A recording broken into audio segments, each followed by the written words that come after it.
This is the Smart TV remote control. You can use it to access Netflix, YouTube, Prime Video, and the internet. Press the red on/off button.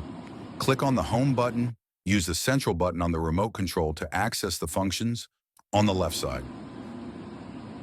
Click on source, then click on HDMI 1.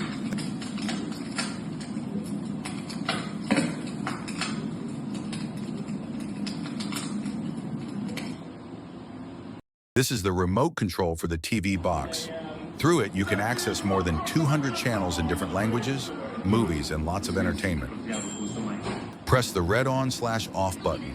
Use the central button on the remote control to access the functions. It allows you to locate the desired channel.